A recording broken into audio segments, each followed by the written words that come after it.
Welcome, Lakers fans, back to Facetime Friday. David Adamovage sitting in this week for our usual host, Jack Angelucci, and I'm joined by Director of Athletics, Bradley Davis, and Assistant Athletic Director for Health and Wellness, Sue Sweeney. Guys, thanks for joining us. It's been a while. It has. Thanks for having us, David. Yeah, really appreciate the time. Yeah, so we'll start off with we know students are getting ready to come back to campus the end of this week and the next week. Classes start up, and obviously we're hoping we'll all make it through the semester here in Erie. What has you two the most excited about bringing the students back?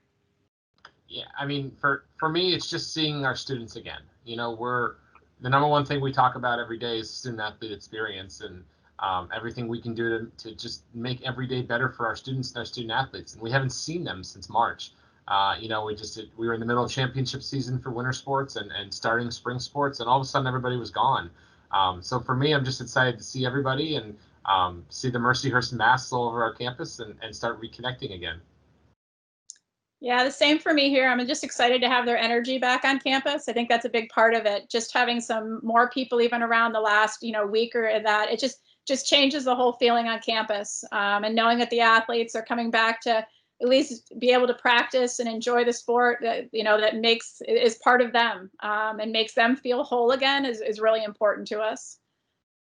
Sure, and obviously we know that the PSAC has canceled fall sports, at least for the time being. We're hoping to move them to the spring.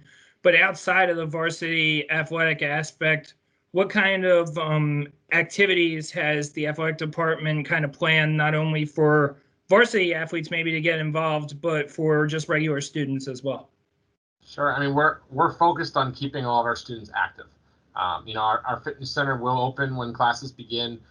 We've got a real comprehensive safety plan in there. Students will have to make reservations to use the space, and the area has been rearranged in order to be socially distant.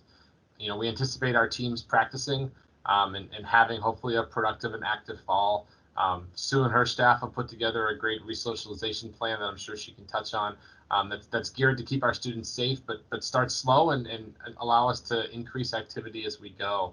And we want to just keep our athletes busy and our students. We've talked about more intramural programming, maybe some virtual programming.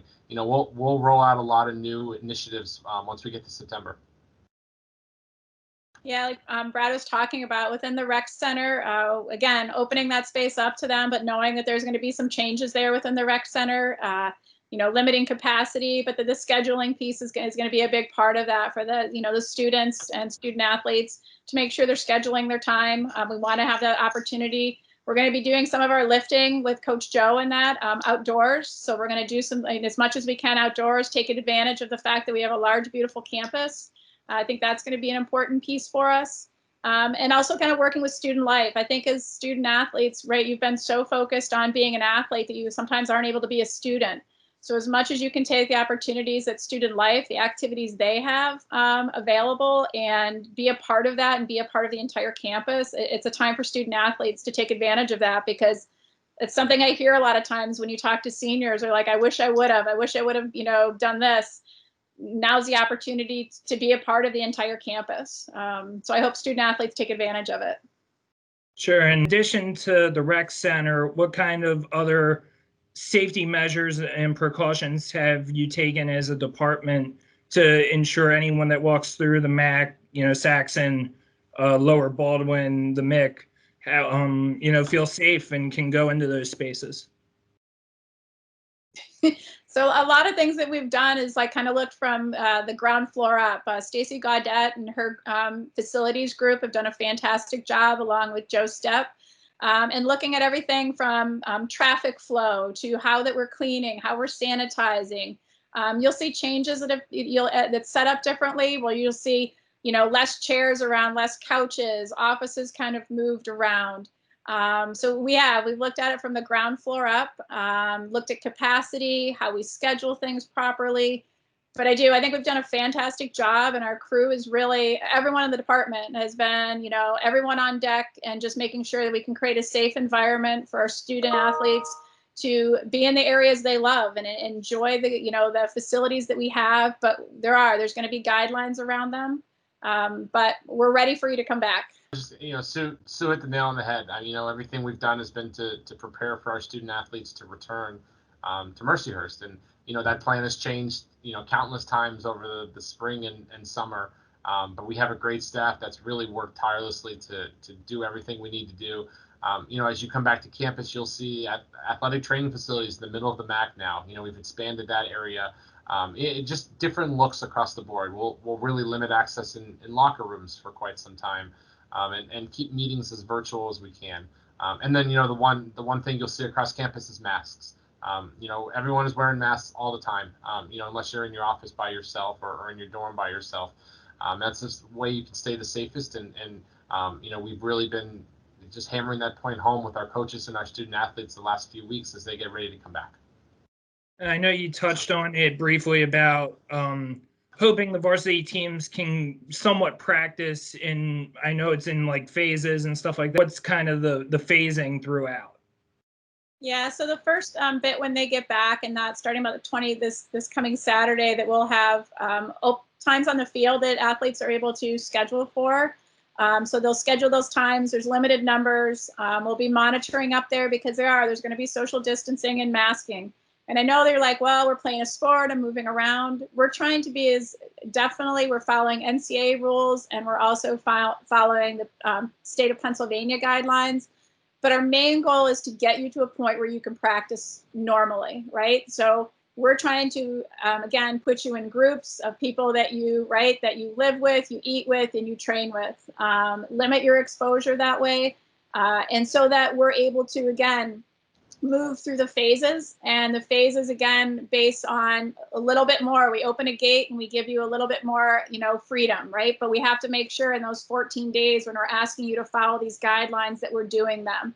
And again, that protects the whole campus by doing that. By you doing the right things as athletes, you're going to interact with non-athletes. So we want to make sure that we're protecting everyone. And it's not just, it's making, and I know we've heard this everyone has, it's making the social decisions. Where you're going, where you're out at, what you're practicing, like when it comes to mask wearing and social distancing when you're outside of athletics. That's going to be the biggest key for everyone across campus, not just student athletes, but the general, everyone, student population, staff, everyone, of keeping the campus safe. We've preached sacrifice, commitment, and flexibility.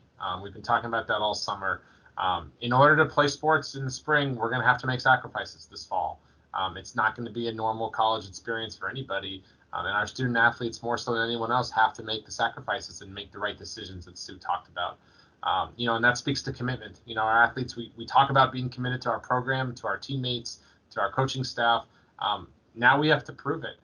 And we have to prove it without winning and losing in a game. Now we're winning or losing against COVID. And if we're going to be committed to it every day and all the decisions we make, then we'll be able to get back on the field. And then we have to be flexible. Our student athletes and coaches are creatures of habit, right? We listen to the same music before a game. We tie the right shoe before the left shoe. We have the same routines and celebrations. And we just don't know we don't know what our routine is going to be. We don't know when we can advance to another phase. We don't know when our next game will be. We don't know what our schedules will look like. So we just have to adapt and roll with the punches, and things will change. We know they're going to change, and we have to be prepared for that. And I think the group that adapts the best will be there at the end. Yeah, I agree. Just real quick, and that is the patience. Like Brad said, like being flexible, but we're asking people to be patient. That, again, we've walked through all of this and our plans and our policies. It's still going to be a work in progress, and things may change and stuff daily, but understand that this is new to all of us, and we're planning as we go. So please, as athletes and that, be patient. And finish this up with one of the segments that I know the student athletes always enjoy, which is kind of our rapid fire section. Just a couple of quick questions. We'll get off the COVID and the safety and allow some more pleasantness to the end of this. So the first one I had was, what is your favorite professional sports team? Well, I'm from San Francisco. I don't know how many of you know that. I grew up in California, and I'm still a West Coast sports fan. So San Francisco Giants and San Jose Sharks are my top two. And I'm still on West Coast time when it comes to professional sports. Yeah, my favorite teams are the Pittsburgh Steelers and Buffalo Sabres, because I was born in Buffalo, so I'm still tried and true. I never jumped on the Bills train, like never did that. I was a Steelers fan, and being a mom of 2 kids that are involved in sports, like I haven't had the time over the years. Like those are my favorite teams, the teams that my kids have played on. Sure. Probably the best answer you could have given. Yeah. I'm sure the kids see that, they'll appreciate that. And our later teams, always top of the list. Another one I'm sure the guys will appreciate. Yeah. So what is your favorite on-campus food spot? Brad, this is you. Definitely the Grotto. We miss having access right now. We look forward to being open again next week. It's such a diverse offering of foods that in any institution I've been at, Mercyhurst is far and away has the best food. But it's also great to just see everybody at that time, and it's a great way to connect with student athletes and staff across campus, and just see some folks that you wouldn't necessarily see in the athletic facilities. Yeah, for me, I guess I bring my lunch most of the time, but a lot of it is when I do go to lunch, it's the people that I interact with, the Parkhurst employees. Everyone has their favorite in Rhonda. Mine is Colleen next door in the student union, and that I enjoy the conversation with them. And half the time, that's where I go over, is just to see people, like Brad said, that you don't normally see across campus. Sure, definitely a great time to interact with people that you don't see or you don't have class with. Meals are always a good bringing together.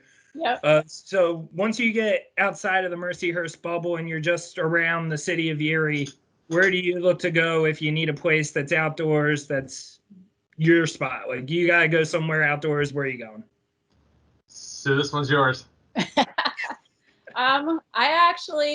It's actually being home. I live on about 12 acres and have 250 acres surrounding me. So it's the peace and quiet of home. I'm a country girl. So Presque Isle is beautiful and the sunsets are beautiful, but like walk through a grassy field and that's where I'd rather be. I'm a big golfer, so for me, it's any golf course in Erie. Being able to spend a good amount of time out there this summer with the beautiful weather. So that's you can get away and relax and just enjoy the weather. Definitely, golf always relaxing sport, although very frustrating. Yes. I can speak from personal experience, as can you. And then the last one here is your top Mercyhurst memory. It's a good one. I've only been here for 2 years, and there are a few that stick out to me, and I'm not just gonna name one. I'm gonna hit a couple here real quick. The most recent memory I have was the last game I attended before COVID happened, and that was women's hockey winning the conference championship in overtime against Robert Morris in Buffalo. A team that worked really hard to get to that title game, win a Division I conference championship, and be one of 8 teams left to go to the national tournament. And a senior class that I was really fond of in my first 2 years here. To see them succeed was great. In my first year, the stories of baseball and men's basketball were just incredible. Baseball getting to the College World Series and being one of 4 teams left. I think they beat a couple teams that had played 60 games and can play baseball year-round that you don't get to do in Erie, Pennsylvania. And to spend some time with them in North Carolina was just outstanding. I have a feeling Sue might talk about this men's basketball team as well. And they made the Elite Eight, but what I really remember was that regional championship game at IUP, and we brought, I think, 3 buses of students and staff out there, and to just take over that arena with the amount of fans that we had, and then to see the celebrations and the photos after of our team celebrating with our students. That's what it's all about, is to have that Laker pride and school spirit, and I'll never forget that. Yeah, that team going to the Elite Eight and the men's basketball team, that's one of my teams as a sport administrator. And they're right here all the time. So we do really connect with them, I think. But it was just so exciting to see. I get looks from Brad because I yell too much sometime in the games and that, like, act like an administrator, but I get too involved with them. But that was a great experience. Women's soccer beating Gannon last year was just I've been around women's soccer since the late 80s when they started the program, because I've been here for a long time. So I've been with the women's team to the Final Four before, which were great experiences. But watching a team that struggled to get to a level and watching them play at that level again was just, it was really emotional to see them play like that. there's so many moments over the years for me, but the last few years have been really positive within athletics and the school itself. You just see a feeling forward momentum, and I hope that we could just keep that going. Sure, absolutely. So the last thing here would be, do either one of you have any final thoughts that you would just like to share with the audience before we wrap things up? You know, we've worked really hard this summer to welcome everybody back, and we can't wait to see all of you. We hope you're as excited as we are to be back on our campus, and to enjoy everything we have. And it's going to be a different semester, but we're committed to giving you every opportunity we can, and we need all of you to be as well. So. Don't be a stranger when you come back to campus. You know, we know in-person meetings are going to be hard and tough to interact, you know, in small environments, but we want to see everyone's faces. We want to see them with masks on, and we want to say hi to everybody. And for those of you that are new to Mercyhurst, we want to get to know you too. Yeah, I agree with Brad. I'm actually looking forward to hoping for a nice fall weather that we can all take advantage of the campus that we have and being outdoors. I look forward to since we can't meet in our offices, walking up to practices more and being around, kind of showing our faces and seeing the student athletes. Like, we're just excited to see them on the fields. I know our coaches, every time you see them with a student athlete that's on campus, you know, a little bit early, there's just this energy that's there. So just super excited to have everyone back. Sure, I agree with both of you. I'm looking forward to getting the students back on campus and seeing them, especially I mean, for me personally, I was with men's basketball when they were in West Virginia before we ended up getting called back. So I know those guys really had their season abruptly stopped, as did everyone else. But that one, you know, really touched me. So I'm looking forward to see those guys and everyone else that I've had the chance to interact with. And like you said, Brad, no one wants anyone to be a stranger, even during these times. Yeah, you know, you said it right there, David. You know, we're here for you. This is still a family environment in Mercyhurst. None of that's going to change. You know, to an extent, I think it's even strengthened right now. You know, I think our staff is a lot stronger than we were a year ago. As a family, we've had to work really hard the last 5 months together, make a lot of difficult decisions, and deal with everything that the rest of our country is dealing with. So we can't wait to see everybody. And please come by and say hi when you get to campus.